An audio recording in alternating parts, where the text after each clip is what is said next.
ಜೊತೆ ಮಾತಾಡಿಸ್ತೀನಿ.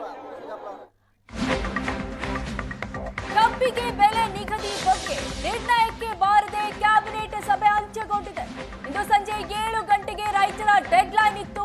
ನಿರ್ಣಯಕ್ಕೆ ಬಾರದ ಸರ್ಕಾರ ಸಂಜೆ 7 ಗಂಟೆ ಒಳಗೆ ನಿರ್ಣಯ ಮಾಡದೆ ಹೋದಲ್ಲಿ ಹೋರಾಟ ತೀವ್ರಗೊಳ್ಳುವ ಸಾಧ್ಯತೆ ಇದೆ. ಸರ್ಕಾರಕ್ಕೆ ಕಬ್ಬು ಬೆಳೆಗಾರರು ಸಂಜೆ 7ಕ್ಕೆ ಡೆಡ್ಲೈನ್ ಕೊಟ್ಟಿದ್ರು. 7 ಗಂಟೆ ಅಂತ್ಯ ಆಗಲಿದೆ. ಸರ್ಕಾರ ನಿರ್ಣಯ ಮಾಡದೆ ಇದ್ರೆ ರೈತರಿಂದ ರಸ್ತೆ ತಡೆದು ಪ್ರತಿಭಟನೆ ಮಾಡಲಾಗುತ್ತೆ. ಬೆಂಗಳೂರು ಪೂನಾ ರಾಷ್ಟ್ರೀಯ ಹೆದ್ದಾರಿ ತಡೆದು ಪ್ರತಿಭಟನೆಗೆ ನಿರ್ಧರಿಸಲಾಗಿದೆ. ಈಗಾಗಲೇ ಕಬ್ಬಿಗೆ ಬೆಲೆ ನಿಗದಿ ಬಗ್ಗೆ ಕ್ಯಾಬಿನೆಟ್ ಸಭೆ ನಿರ್ಣಯಗೊಂಡಿಲ್ಲ.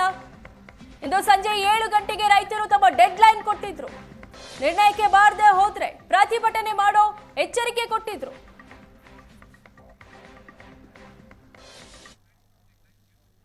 ಇನ್ನು ಮತ್ತಷ್ಟು ಮಾಹಿತಿ ಕೊಡ್ತಾರೆ ನಮ್ಮ ಅನಿಲ್. ಸಂಜೆ 7ಕ್ಕೆ ಡೆಡ್ಲೈನ್ ಇತ್ತು, ಆದ್ರೆ ಈಗ ಸರ್ಕಾರ ಯಾವುದೇ ನಿರ್ಣಯ ತಗೊಂಡಿಲ್ಲ. ಈಗ ರೈತರ ನಡೆ ಏನು ಅಂತ ವಿನುತಾ, ನೀವು ಗಮನಿಸಬಹುದು. ನಿನ್ನೆ ಎಚ್ ಕೆ ಪಾಟೀಲ್ ಅವರು ಬಂದಿದ್ರು ಬೆಳಗಾವಿ ಪ್ರತಿಭಟನಾ ನಿರತ ಸ್ಥಳಕ್ಕೆ.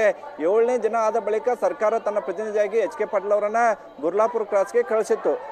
ಎಚ್ ಕೆ ಪಾಟೀಲ್ ಅವರು ಬರ್ತಿದ್ದಾರೆ, ಈ ಭಾಗದ ದೊಡ್ಡ ನಾಯಕರು ಬರ್ತಿದ್ದಾರೆ, ಏನಾದರೂ ಸರ್ಕಾರದ ಸಂದೇಶವನ್ನು ತಗೊಂಡು ಬರ್ತಾ ಇದ್ದಾರೆ ಅನ್ನುವಂಥ ನಿರೀಕ್ಷೆ ಈ ಭಾಗದ ರೈತರಲ್ಲಿತ್ತು. ಈ ಕಾರಣಕ್ಕೆ ನಿನ್ನೆ ಎಚ್ ಕೆ ಪಾಟೀಲ್ ಅವರು 3,500 ರೂಪಾಯಿ ನಿಗದಿ ಮಾಡಿ ಘೋಷಣೆ ಮಾಡಿ ಹೋಗ್ತಾರೆ ಅನ್ನುವಂಥ ನಿರೀಕ್ಷೆಯನ್ನು ಇಟ್ಕೊಂಡಿದ್ರು. ಆದರೆ ಎಚ್ ಕೆ ಪಾಟೀಲ್ ಅವರು ಬರ್ಗೆ ಇಲ್ಲಿ ಬಂದಿದ್ರು. ಈ ಕಾರಣಕ್ಕೆ ಅವ್ರಿಗೆ ಹೋಗಬೇಕಾದ್ರೆ ನಿಮಗೆ ನಾಳೆ ಸಂಜೆ 7 ಗಂಟೆವರೆಗೆ ನಿಮಗೆ ಡೆಡ್ಲೈನ್ನ ಕೊಡ್ತೀವಿ, ಅಷ್ಟರೊಳಗೆ ಸರ್ಕಾರ ನಿರ್ಧಾರ ಪ್ರಕಟಿಸಬೇಕು ಅನ್ನೋಂಥ ಸಂದೇಶವನ್ನು ರೈತರೇ ಎಚ್ ಕೆ ಪಾಟೀಲ್ ಅವರು ಕೊಟ್ಟಿದ್ರು. ಇವತ್ತು ಎಚ್ ಕೆ ಪಾಟೀಲ್ ಅವರು ಕೂಡ ಬೆಂಗಳೂರಿಗೆ ಹೋಗಿ ಸಿದ್ದರಾಮಯ್ಯನವರನ್ನು ಕೂಡ ಭೇಟಿಯಾಗಿ ಈ ಭಾಗದ, ಯಾಕಂದ್ರೆ ನಿನ್ನೆ ರೈತರ ಆಕ್ರೋಶ ಯಾವ ರೀತಿ ಇತ್ತು ಅನ್ನೋದನ್ನ ಮನವರಿಕೆ ಮಾಡುವ ಕೆಲಸವನ್ನು ಎಚ್ ಕೆ ಪಾಟೀಲ್ ಅವರು ಸಿದ್ದರಾಮಯ್ಯನವರಿಗೆ ಮಾಡಿರುವಂಥದ್ದು. ಯಾಕಂದ್ರೆ ನಿನ್ನೆ ಸಭೆ ಮುಗಿದ ಬಳಿಕ ಎಚ್ ಕೆ ಪಾಟೀಲ್ ಅವರಿಗೆ ಮುತ್ತಿಗೆ ಹಾಕುವ ಕೆಲಸವನ್ನು ಈ ಭಾಗದ ರೈತರು ಮಾಡಿದ್ರು. ಆದರೆ ಪೊಲೀಸರು ಹರಸಾಹಸ ಪಟ್ಟು ಎಚ್ ಕೆ ಪಾಟೀಲ್ ಅವ್ರನ್ನ ಕಳಿಸಿರುವಂಥದ್ದು ಬೆಳಗಾವಿ ಮಾರ್ಗವಾಗಿ ಈಗಾಗಲೇ ಬೆಂಗಳೂರಲ್ಲಿ ಇರುವಂಥದ್ದು. ಹೀಗಾಗಿ ಇವತ್ತು ಸಚಿವ ಸಂಪುಟ ಸಭೆಯಲ್ಲೂ ಕೂಡ ಯಾವುದೇ ನಿರ್ಣಯ ಆಗಿಲ್ಲ ಅನ್ನುವಂಥ ಮಾಹಿತಿ ಇರುವಂಥದ್ದು. ಹೀಗಾಗಿ ಈ ಹೋರಾಟ ಇದೆ, ಸಾಕಷ್ಟು ವಿಕೋಪಕ್ಕೆ ತಿರುಗುವ ಸಾಧ್ಯತೆ ಕೂಡ ಇರುವಂಥದ್ದು. ಕೇವಲ ಬೆಳಗಾವಿ ಭಾಗದ ರೈತರು ಮಾತ್ರ ಈ ಹೋರಾಟದಲ್ಲಿ ಪಾಲ್ಗೊಂಡಿಲ್ಲ, ಅವರಿಗೆ ಸಾಕಷ್ಟು ಸಂಘಟನೆಗಳು ಕೂಡ ಈಗಾಗಲೇ ಬೆಂಬಲ ನೀಡಿರುವಂಥದ್ದು. ಈಗಾಗಲೇ ಕರ್ವೆ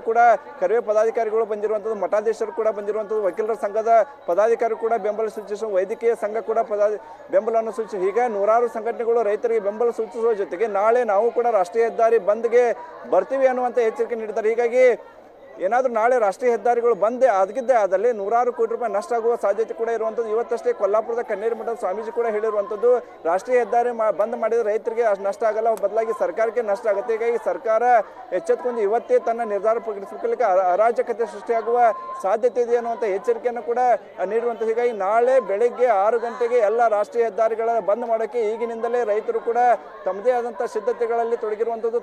ತಮ್ಮ ಊರುಗಳಲ್ಲಿ ತಮ್ಮ ರೈತ ಮುಖಂಡರನ್ನ ಕಳಿಸಿ ನಾಳೆ ಹೇಗೆ ಬರಬೇಕು ಅನ್ನುವಂತಹ ನಿಟ್ಟಿನಲ್ಲಿ ಈಗಾಗಲೇ ಚರ್ಚೆಗಳನ್ನು ಮಾಡಿ ತಮ್ಮ ಮುಖಂಡರನ್ನು ಕೂಡ ಈಗಾಗಲೇ ಗ್ರಾಮಗಳಿಗೂ ಕಳಿಸುವಂತ. ಹೀಗೆ ನೇರವಾಗಿ ನಾಳೆ ಬೆಳಗಾವಿಯಲ್ಲಿ 3 ಕಡೆ ಬಂದ್ ಆಗುವ ಸಾಧ್ಯತೆ ಇರುವಂಥ ಒಂದು ಕುಗ್ನಳ್ಳಿ, ಮಹಾರಾಷ್ಟ್ರ ಹಾಗೂ ಕರ್ನಾಟಕ ಗಡಿ ಭಾಗದಲ್ಲಿರ್ತಕ್ಕಂಥ ಪುಣೆ ಬೆಂಗಳೂರು ಹೆದ್ದಾರಿ ಆಗಿರ್ತಕ್ಕಂಥ ಕುಗ್ನಳ್ಳಿ ಒಂದು ಕಡೆ ಆದರೆ ಮತ್ತೊಂದು ಹತ್ತರಿಗೆಯಲ್ಲಿ ಆಗಲಿದೆ, ಮತ್ತೊಂದು ಹಿರೇಬಾಗೇವಾಡಿ ಕಡೆ. ಈ ಹತ್ತರಿಗೆ ಹಾಗೂ ಹಿರೇಬಾಗೇವಾಡಿ ಏನಿದೆ ಎರಡು ಕೂಡ ಸಚಿವರು, ಒಂದು ಲಕ್ಷ್ಮೀ ಹೆಬ್ಬಾಳ್ಕರ್ ಪ್ರತಿನಿಧಿಸುವ ಕ್ಷೇತ್ರ, ಮತ್ತೊಂದು ಸತೀಶ್ ಜಾರಕಿಹೊಳಿ ಪ್ರತಿನಿಧಿಸುವ ಕ್ಷೇತ್ರ. ಹೀಗಾಗಿ ಇಲ್ಲಿ ಈ ಎರಡೂ ಭಾಗದಲ್ಲಿ ಅತಿ ಹೆಚ್ಚು ಪ್ರತಿಭಟನೆ ಬಿಸಿ ತಟ್ಟಲಿದೆ ಅಂತೇಳಿ ಕೂಡ ಹೇಳಲಾಗ್ತಿದೆ. ಈಗ ಪೊಲೀಸರು ಕೂಡ ಅಗತ್ಯ ಸಿದ್ಧತೆಯನ್ನು ಮಾಡ್ಕೊಂಡಿದ್ದ ಸರ್ಕಾರಕ್ಕೆ ಬಿಸಿ ಮುಟ್ಟಿಸುವ ಕೆಲಸವನ್ನು ಕೂಡ ಈಗ ರೈತರು ಮಾಡೋಕ್ಕೂ ಕೂಡ ಸಿದ್ಧತೆಯನ್ನ ಮಾಡ್ಕೊತಿರುವಂತದ್ದು. ವಿನುತಾ, ಥ್ಯಾಂಕ್ ಯು ಅನಿಲ್, ನಿಮ್ಮೆಲ್ಲ ಡೀಟೇಲ್ಸ್ಗೆ. ಕಬ್ಬು ಬೆಳೆಗಾರರ ಕಿಚ್ಚು ನಾಳೆ ಫೈನಲ್ ಆಗುತ್ತಾ ಬೆಲೆ ನಿಗದಿ ವಿಚಾರ? ನಾಳೆ ಸಕ್ಕರೆ ಕಾರ್ಖಾನೆ ಮಾಲೀಕರ ಜೊತೆ ಬೆಂಗಳೂರಲ್ಲಿ ಸಿಎಂ ಸಭೆ ಮಾಡಲಿದ್ದಾರೆ.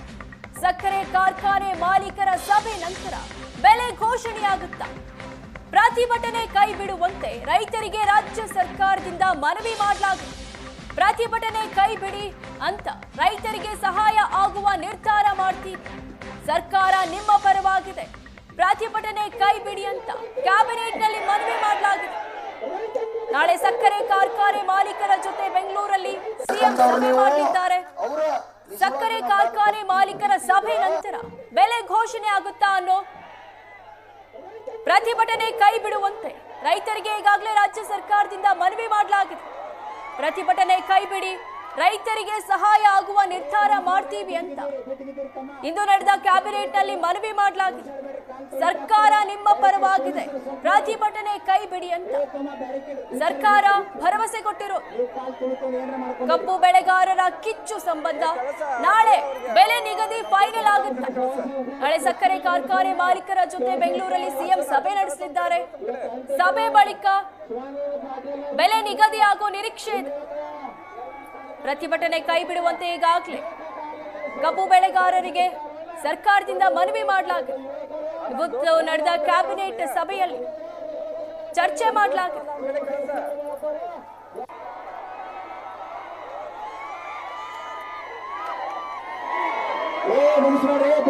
ಬಿಟ್ಟಿಗಿದ್ದೀರಿ ತಮ್ಮ ಶಾಂತ ರೈತರೆಲ್ಲ ಮುಗಿಸಾಡ್ಬೇಡ್ರಿ, ಕಾಲ್ ತೊಳಿತಾ ಆಗ್ತದೆ. ಬ್ಯಾರಿಕೇಡ್ ಪೊಲೀಸರು ಸ್ವಲ್ಪ ನೋಡ್ರಿ.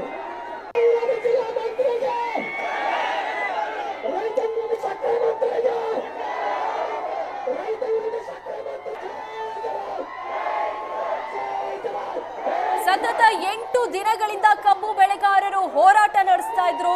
ಇವತ್ತು ನಡೆದ ಕ್ಯಾಬಿನೆಟ್ ಸಭೆಯಲ್ಲಿ ಬೆಲೆ ನಿಗದಿಯ ನಿರೀಕ್ಷೆ ಇತ್ತು.